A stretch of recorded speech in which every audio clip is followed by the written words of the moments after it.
नमस्कार, मैं हूं प्रशांत द्विवेदी। 7 के संवाद कार्यक्रम में आपका बहुत बहुत स्वागत है। आज हमारे साथ में सीधे मुंबई से लाइव जुड़ चुके हैं अर्जुन द्विवेदी जी, जो कि एक बॉलीवुड एक्टर हैं और इन्होंने बादशाहो मूवी में अजय देवगन के साथ काम भी किया है, अभिनय किया है। बहुत बहुत स्वागत है द्विवेदी जी आपका हमारे खास कार्यक्रम संवाद में। नमस्कार, बहुत बहुत धन्यवाद मुझे आमंत्रित करने के लिए। जी, अच्छा द्विवेदी जी, मुझे बताइए कि जिस तरह से पूरे देश में कोरोना वायरस का एक तरह से देखिए, एक तरह से जिस तरह से उसकी दस्तक होती, कई सारी समस्याओं का सामना करना पड़ता और माया नगरी मुंबई में भी बहुत तरह की प्रॉब्लम देखने के लिए मिल रही हैं।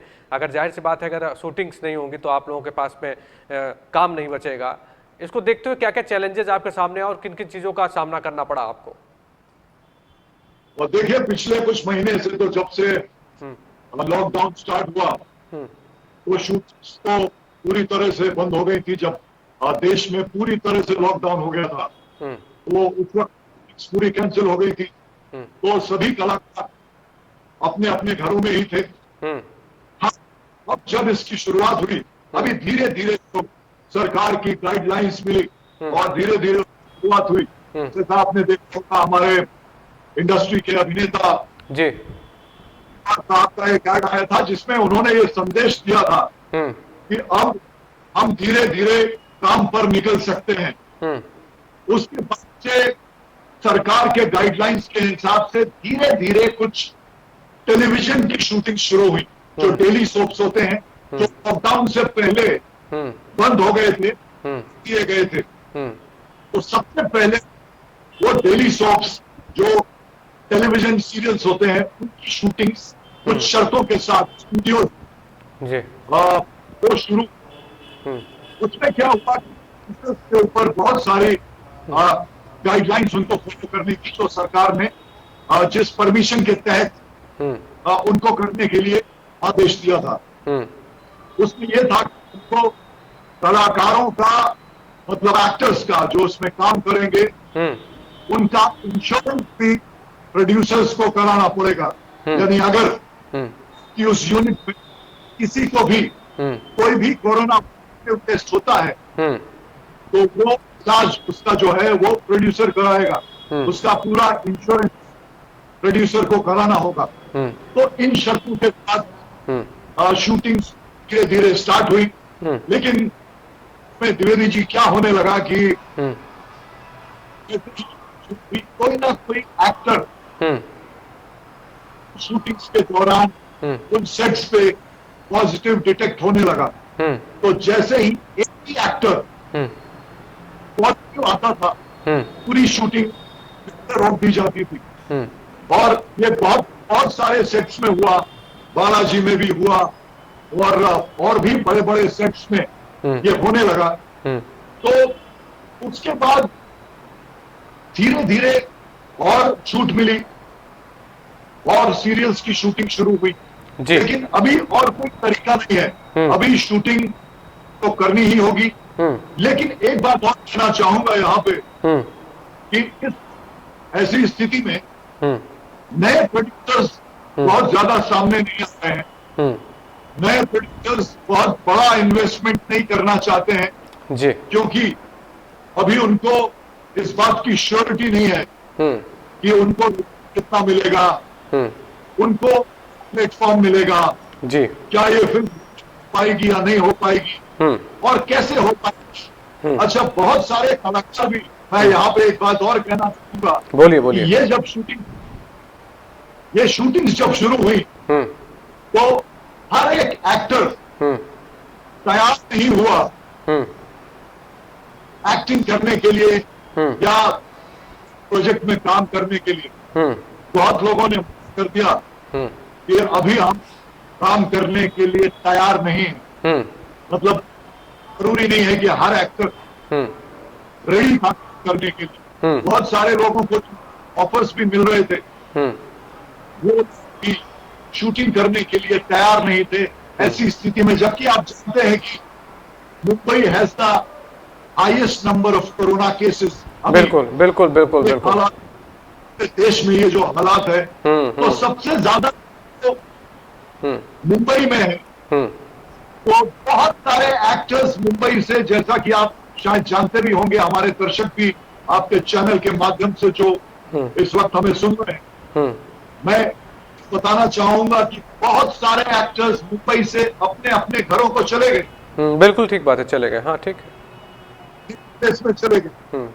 तो अभी बहुत ज्यादा एक्टर्स मुंबई में वापस नहीं आए हैं यहाँ की हालात को देखते हुए, क्योंकि केसेस लगातार बढ़ रहे हैं। देखिए, सरकार ने भले ही कह दिया है काम शुरू करना होगा, धीरे धीरे काम की शुरुआत करनी होगी, जी, हमें वायरस के साथ जीना होगा, लेकिन कह तो दिया है, बट हकीकत यह है कि केसेस लगातार बढ़ रहे हैं, केसेस कम नहीं हो रहे, केसेस बढ़ जा रहे हैं। दैट मीन्स खतरा बढ़ता जा रहा है। इसके लिए बहुत संभल कर रहने की जरूरत है। इसलिए हर आदमी रिस्क लेने के लिए तैयार नहीं है। अभी आपने ये भी बताना चाहूंगा आपके चैनल के माध्यम से हमारे सभी दर्शकों को जी, कि बहुत सारे एक्टर जिनको फिल्म ऑफर हुई, उन्होंने कहा कि अभी हम शूटिंग नहीं करेंगे, अभी इसको डिले किया जाए, जी, इस फिल्म को अभी हम करते हैं, इसको हम बाद में करेंगे जब स्थिति सही होगी। तो अभी कुल मिला के ऐसी सिचुएशन है मुंबई में फिल्म इंडस्ट्री की कि हर कोई तैयार नहीं हो रहा है काम करने के लिए, हर कोई प्रोड्यूसर तैयार नहीं हो रहा है पैसे लगाने के लिए। ऐसे हालात में अभी वो पैसे नहीं लगाना चाहते, क्योंकि उनको खुद नहीं मालूम है कि मैं इसको कैसे शूट कर पाऊंगा, क्योंकि सरकार की बहुत सारी गाइडलाइंस है। मान लीजिए एक स्टोरी है, कोई स्टोरी है, कोई स्क्रिप्ट है, जी, अभी वो प्रोड्यूसर और डायरेक्टर ने सोचा हुआ है कि वो इस तरह से शूट करेगा, लेकिन जो हालात हैं, जो गाइडलाइंस हैं, वो उन मापदंडों पे उस स्क्रिप्ट को शूट नहीं कर सकता। यानी उसकी कहानी के साथ न्याय नहीं होगा, उसकी कहानी के साथ भी जस्टिस नहीं होगा। इस वजह से भी वो चाहते हैं कि अगर हम बनाएं तो सही ढंग से बनाएं, सही समय पर बनाएं। तो द्विवेदी जी, बहुत सारे प्रोजेक्ट्स अभी होल्ड पर हैं, बहुत सारे अभी होल्ड पर हैं, और मेरे ख्याल से वेट एंड वॉच की स्थिति है। बिल्कुल ठीक बात आपने की, बिल्कुल ठीक बात कही आपने कि वेट एंड वॉच की स्थिति है। और देखिए, कुल मिला के एक ऐसा संघर्ष चल रहा है, एक ऐसे अदृश्य वायरस के बीच में हम लोग हैं जो कहीं दिखाई नहीं पड़ रहा। और जिस तरह से संघर्ष चल रहा है वो कहीं ना कहीं पटरी पे जिंदगी को लाने के लिए जो कवायद चल रही है वो कहीं ना कहीं जरूर काम कर रही है। अच्छा द्विवेदी जी, मुझे बताइए कि मुंबई जैसे महानगरी में, इस माया नगरी में जब लोग सपने सजो के जाते हैं, वहाँ पे नए लड़के जब जाते हैं वहाँ पे सपने सजो के, तो क्या क्या स्ट्रगल उनको करना पड़ता, क्योंकि आप भी जब गए होंगे, आपने अपनी जिंदगी की शुरुआत की होगी, तो क्या क्या संघर्षों का सामना करना पड़ता, मैं समझना चाहता हूँ आपसे। मुंबई शहर में देखिए, बहुत लोग जैसा हम इसको कहते हैं कि ये सपनों का शहर है, जी, तो सिर्फ माया नगरी यानी सिर्फ फिल्म इंडस्ट्री में ही नहीं, बहुत सारे क्षेत्रों में लोग अपने अपने सपने देखकर यहाँ मुंबई शहर में आते हैं। जैसा कि आप जानते हैं कि मुंबई शहर देश का सबसे महंगा शहर है। सबसे पहली जो चुनौती हर किसी को जिसका सामना करना पड़ता है वो होता है यहाँ पे रहना, खाना। ये मुंबई में सबसे ज्यादा महंगा है। तो जो लोग बाहर से आते हैं उनके लिए सबसे पहला संघर्ष जो होता है जी, वो यहाँ पर रहना होता है कि उनको रहने की जगह कहां मिलेगी। तो सबसे पहले वो किसी तरह अपना एक ठिकाना ढूंढते हैं। उसके बाद धीरे धीरे डेफिनेटली, जैसा कि आप जानते हैं कि हर एक इंडस्ट्री में काम करने का अपना तरीका होता है। एक कलाकार एक संघर्ष से गुजरना पड़ता है, खास तौर से अगर वो फिल्मी बैकग्राउंड से नहीं है तो उसे अपना रास्ता बनाना होता है, अपना बनाना होता है।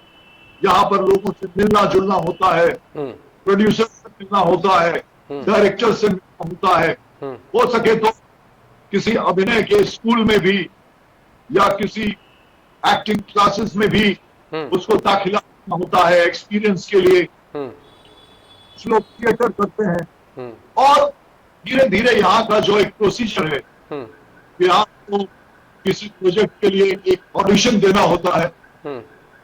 आजकल जो सिस्टम हो गया है वो बहुत ही ऑर्गेनाइज्ड वे में हो गया है, जैसे वेस्टर्न कंट्रीज में होता है, जैसे हॉलीवुड में होता है। जी। आज प्रॉपर कास्टिंग डायरेक्टर्स होते हैं और कास्टिंग डायरेक्टर्स के थ्रू ही आजकल फिल्मों में और टेलीविजन में कास्टिंग होती है। तो आज कलाकार को उन कास्टिंग डायरेक्टर से भी संपर्क करना होता है। आजकल सीधे डायरेक्टर से और फिल्म प्रोडक्शन हाउसेस से संपर्क थोड़ा सा मुश्किल हो गया है, क्योंकि बीच में आपको कास्टिंग डायरेक्टर के थ्रू डायरेक्टर तक पहुंचना होता है। जी। बहुत सारी चीजें हैं। मुंबई में रहने का, जैसा मैंने कहा, वो एक बहुत बड़ा संघर्ष है, और दूसरा है काम पाने का संघर्ष। तो देखिए, इसका कोई फॉर्मूला नहीं है, कोई थंब रूल नहीं है। बहुत सारे टैलेंटेड लोगों को भी बहुत लंबा वक्त लग जाता है। जैसे उदाहरण के लिए मैं बोलूं तो हमारे इंडस्ट्री के ही आज जो काफी प्रसिद्ध कलाकार हैं, नवाजुद्दीन सिद्दीकी। अब देखिए, कलाकार तो बहुत अच्छे थे, आज उनको लोग कहते हैं कि he is a great actor. But पिछले 20 साल से जी। ये इंडस्ट्री उनके टैलेंट को नहीं समझ पा रही थी। तो यानी एक नवाजुद्दीन जैसे कलाकार को आपको स्थापित करने के लिए, जी, अपने आप को एक कलाकार के रूप में दुनिया के सामने लाने के लिए 20 साल लग गए। तो देखिए, टैलेंट था, उनमें प्रतिभा थी, लेकिन कितना लंबा समय उनको लगा। तो मैं वही कहना चाहता हूं कि यहां कोई जी, हम यहां कोई फॉर्मूला नहीं है। बहुत आपकी किस्मत और आपके हार्ड वर्क पे निर्भर करता है। इसका कॉम्बिनेशन है, इसका मिला जुला असर सामने आता है इस शहर में।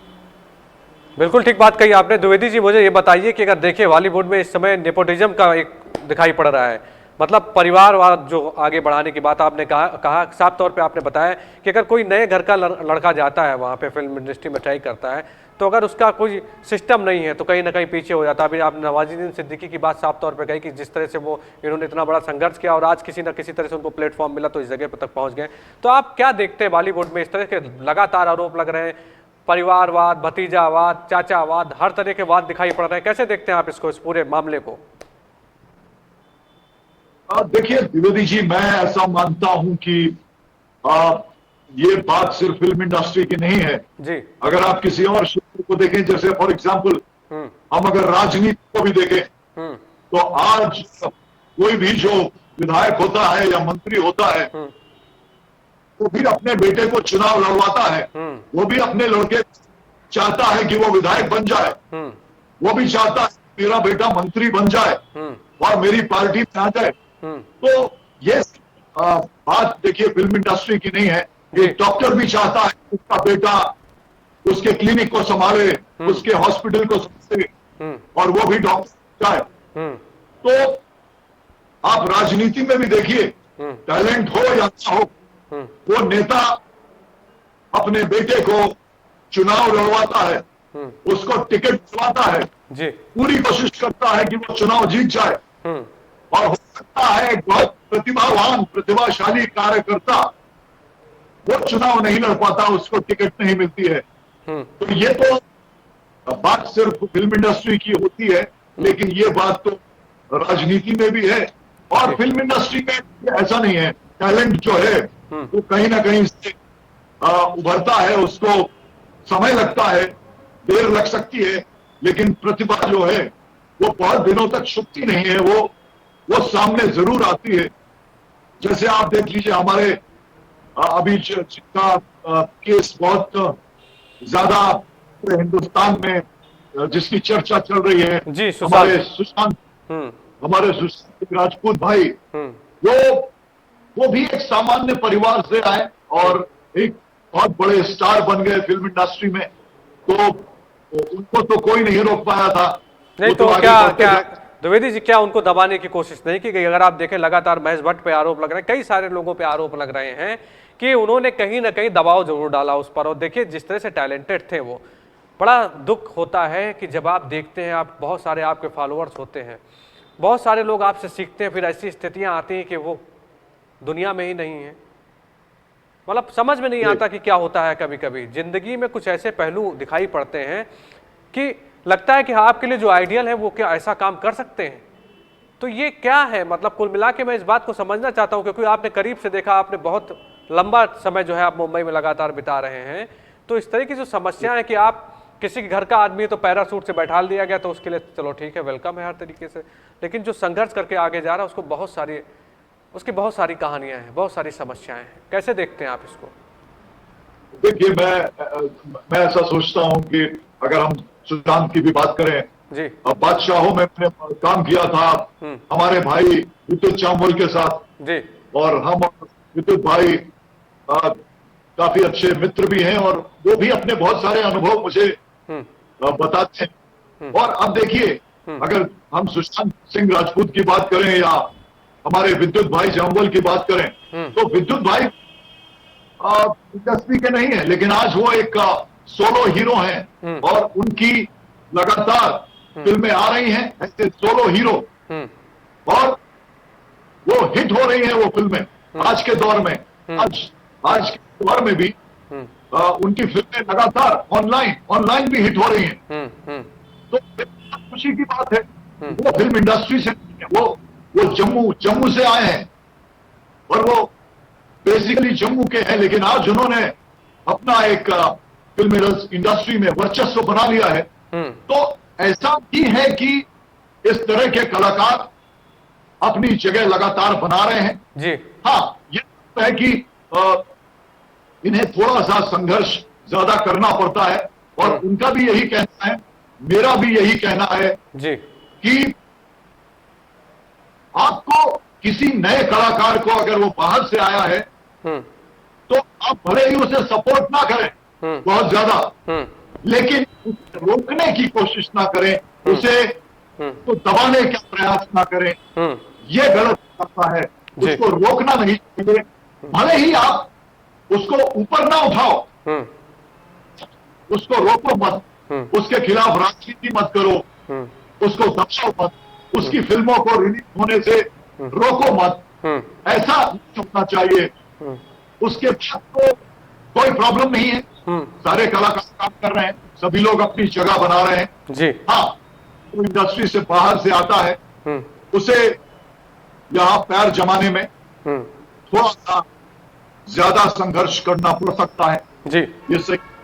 लेकिन देखिए, आप एक बात और यहां पे देखिएगा द्विवेदी जी, कि बहुत सारे फिल्म इंडस्ट्री की जो फैमिलीज हैं जी, और जो बच्चे हैं वो भी इस फिल्म इंडस्ट्री में पूरे सपोर्ट के बावजूद जी अपनी जगह न पाए, उन्हें दर्शकों का प्यार नहीं मिला, ऐसा भी हो रहा है। तो मैं यहां ये कहना चाहता हूं कि इसके पीछे भी कोई फॉर्मूला नहीं है। टैलेंट होना तो जरूरी है, लेकिन हाँ, अगर फैमिली का सपोर्ट होता है, बैकग्राउंड होता है, तो थोड़ा आपका काम आसान हो जाता है। ये बात तो सच। अच्छा देखिए अर्जुन जी, अगर आप देखें लगातार कुछ ऐसी खबरें आ रही, कुछ ऐसे वाक्य सामने आ रहे हैं, कहीं ना कहीं झकझोर के रख देते हैं। अब दिखाई पड़ रहा है कि बॉलीवुड को आप देख लीजिए, सीरियल्स के कुछ एक्टर्स को देख लीजिए, लगातार जिस तरह से अभी आप देखिए कि डिप्रेशन के शिकार होते जा रहे हैं एक्टर्स, और कहीं ना कहीं बड़ी समस्याओं का उनको सामना करना पड़ रहा है। कई सारे लोगों ने सुसाइड कर लिया है इस समय।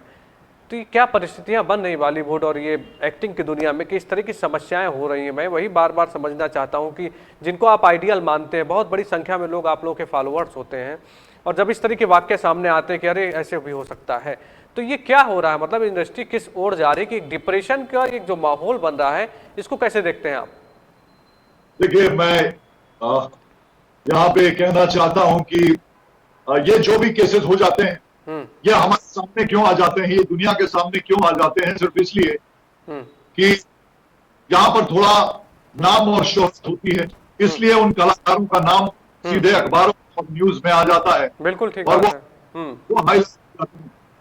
लेकिन यहाँ पर मैं ये भी कहना चाहूंगा कि इस तरह का डिप्रेशन तो हर एक क्षेत्र में होता है, और इस तरह के हादसे, इस तरह के दुर्भाग्यपूर्ण घटनाएं हर एक क्षेत्र में हमारे समाज में होती हैं।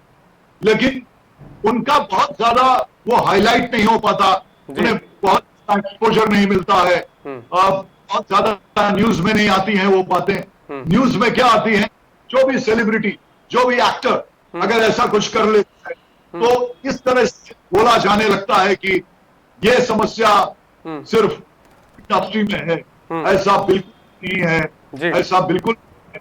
बाकी जो लोग अगर हम इस कोविड के दौर की बात करें तो देखिए इस तरह से हमारे समाज में बहुत बड़े स्तर पर लोगों को समस्याएं आई, को तकलीफें आई, आर्थिक मंदी आई पूरे देश में, बहुत तकलीफें झेलनी पड़ी, बहुत तकलीफों का सामना करना पड़ा। तो इसमें समाज का एक बहुत बड़ा हिस्सा उन सभी लोगों को कहीं ना कहीं बड़ा मानसिक तकलीफ, सिर्फ एक्टर्स को नहीं या फिल्म इंडस्ट्री को नहीं, पूरे देश को, पूरे समाज को ये समस्या का सामना करना पड़ा। थोड़ा बहुत डिप्रेशन और एंजाइटी मेरे ख्याल से सभी लोगों को हुई होगी। अगर हम आत्महत्या की भी बात करें, सुसाइड की भी बात करें, तो अब ये जो कुछ केसेस हमारे अभी फिल्म इंडस्ट्री में जो बहुत बीच में हो गए, कुछ टेलीविजन ने भी सुसाइड कर लिया जी, और सुशांत सिंह राजपूत उनका तो अभी हमें नहीं मालूम है कि वो सुसाइड है या मर्डर है, लेकिन क्योंकि ये फिल्म इंडस्ट्री से ताल्लुक रखते हैं, ये सेलिब्रिटीज हैं, ये एक्टर्स हैं, इसलिए इन लोगों को थोड़ा सा न्यूज में इन्हें ज्यादा हाईलाइट किया जाता है। बिल्कुल बिल्कुल द्विवेदी जी, लेकिन एक बात ये भी है कि मैंने बताया कि जैसे कि फॉलोअर्स बहुत सारे होते हैं तो एक उम्मीद जो जुड़ी होती, जो आप लोगों के फॉलोअर्स होते हैं वो कहीं ना कहीं होता है कि वो जरूर जानना चाहते हैं कि पर्सनल लाइफ क्या है, कैसे क्या करते हैं, कैसे अपने आप को इतना फिट रखते हैं। और इसका एक बहुत पुराना एक देखिए आप तो दर्शक और अभिनेता के बीच का जो एक प्रेम है वो बड़ा अद्भुत टाइप का होता है। आप देखिए लोगों ने घरों में फोटो लगा रखी, बड़ी बड़ी अमिताभ बच्चन की लगा रखी, किसी ने हेमा मालिनी की लगा रखी। तो ये जो अद्भुत प्रेम चला आ रहा है वो कहीं ना कहीं बहुत कुछ बयां करता है, इसीलिए खबरें आती हैं तो बनती भी हैं। अच्छा द्विवेदी जी, मुझे ये बताइए आप कि आप अपने बारे में मुझे बताइए कि अभी आपने कहाँ से अपनी शुरुआत की, कौन कौन सी फिल्मों में आपने काम किया और आगे चल के क्या करने वाले हैं आप? देखिए मेरी शुरुआत तो एक तरह से थिएटर से हुई। रंगमंच में मैं शुरुआत में सक्रिय रहा क्योंकि मुझे अभिनय का शौक था। इस स्कूल के जमाने से मुझे ये जो शौक,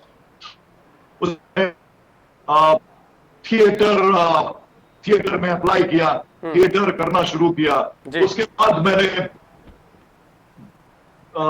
टेलीविजन में काम करना शुरू किया। जब मैं कॉलेज में था तो मैंने टेलीविजन में रीजनल टेलीविजन में मैंने काम करना शुरू किया। मैंने स्टेज शोज की और ड्यूरिंग माय कॉलेज, मैं कॉलेज के समय में मैंने रेडियो में भी काम किया, आकाशवाणी में भी अनाउंसर रहा। इस तरह मैंने अपनी शुरुआत की। एक तरह से धीरे धीरे मैंने इसकी बारीकियां सीखी। ये जो क्षेत्र है इसके बारे में मैंने धीरे धीरे अनुभव किया और फिर मैं मुंबई गया और वहां पे अपनी शुरुआत फिर से मैंने टेलीविजन से की जी। मैंने सबसे पहला सीरियल हमारा, मैं बड़ा भाग्यशाली रहा कि मैंने दिलीप कुमार साहब का पहला सीरियल किया और जो पहले ही सीरियल में मुझे सबसे ज्यादा जो प्रोत्साहन मिली और जिसे मैं सबसे बड़ा अवार्ड मानता हूं अपने लिए, वो था दिलीप साहब की प्रशंसा, क्योंकि मैं उनके घर पे ही शूट करता था। अच्छा। टेलीविजन जो हमारे नेशनल चैनल पे आता था। तो एक बहुत सुखद अनुभव रहा। मुझे लगा कि अब इससे बड़ा अवार्ड अब मुझे कोई नहीं दे सकता जब हमारे अभिनय सम्राट दिलीप साहब मेरे बारे में प्रशंसा के कुछ शब्द कहते हैं। और उसके मैंने टेलीविजन के कई सारे प्रोजेक्ट्स किए। मैंने थिएटर भी साथ में किया, मैंने वॉइस भी साथ में किए और मैंने फिल्मों में भी हाल ही में मेरी अभी एक मल्टी स्टारर फिल्म बादशाह हुई जो अजय देवगन साहब की फिल्म थी, टी सीरीज, और प्रिया सर द्वारा ये निर्मित की गई। उसके बाद मैंने शर्मा सर के साथ भी काम किया। मैंने कई सारी वेब सीरीज में काम किया और अब मेरे कुछ प्रोजेक्ट्स इस टाइम पे इस दौर वो कुछ होल्ड पर हैं और मैं नहीं बता पाऊंगा कि मैं उनमें से कौन सा प्रोजेक्ट शुरू करूंगा, तो कौन सा प्रोजेक्ट मेरा इस हालात के सुधरने के बाद स्टार्ट हो।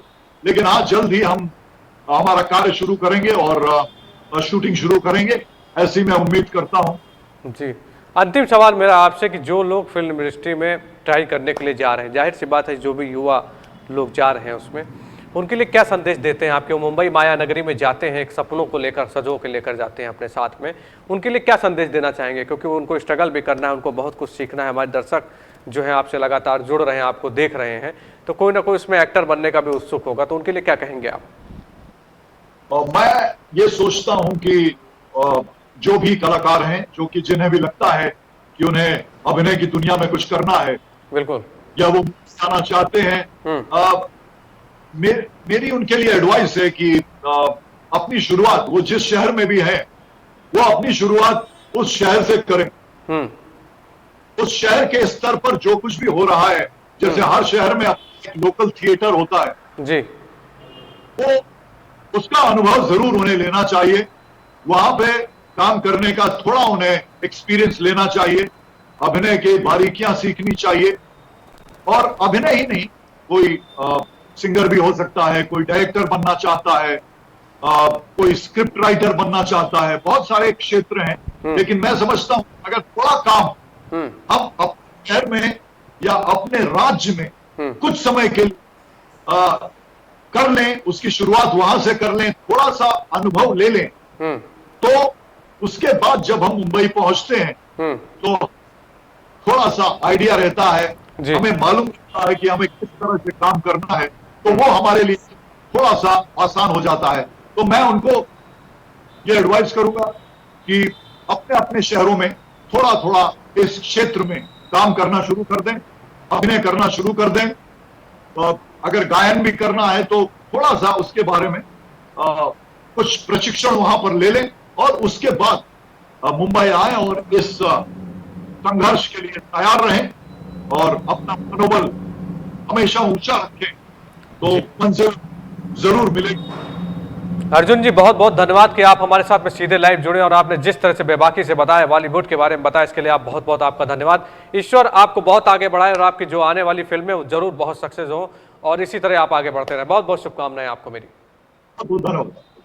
तो ये थे अर्जुन द्विवेदी जो हमारे साथ में सीधे लाइव मुंबई से जुड़े थे, जिन्होंने बताया कि किस तरह से फिल्म इंडस्ट्री में चल रहा है और आपको किस तरह से संघर्ष करना है। अगर आप भी एक्टिंग की दुनिया में हाथ आजमा रहे हैं तो जरूर थिएटर की शुरुआत करें और अपने पहले जिले से स्टार्ट करें, धीरे धीरे सीखें और आगे बढ़ें, तभी आप मुंबई जाइए, क्योंकि बहुत सारी कहानियां हैं और बहुत सारी बातें हैं। हम लगातार आपको इसीलिए मुंबई के कई सारे अभिनेताओं से मुलाकात कराते हैं। अगर आपको अपना उसमें कैरियर बनाना है तो कुछ ना कुछ आपको सीखना जरूर पड़ेगा। इससे पहले आप सावधान रहें, क्योंकि कोरोना वायरस की कोई दवा नहीं बनी है। मास्क लगाइए, बाजारों में कम जाइए और कोशिश करिए कि घर से मत निकलिए। अगर बहुत ज़रूरी काम है तभी बाहर निकलिए और भारत सरकार, उत्तर प्रदेश सरकार की जो भी गाइडलाइन है उनको जरूर फॉलो करिए, क्योंकि आप सुरक्षित रहेंगे तो पूरा समाज सुरक्षित रहेगा। S7 न्यूज़ चैनल की मुहिम है, कोरोना वायरस से डरे नहीं, संघर्ष करें और आगे बढ़ें, लेकिन सावधानी जरूर बरतें। बहुत बहुत धन्यवाद आपका। संवाद कार्यक्रम में हमसे जुड़ने के लिए फिर होगी आपसे मुलाकात। नमस्कार।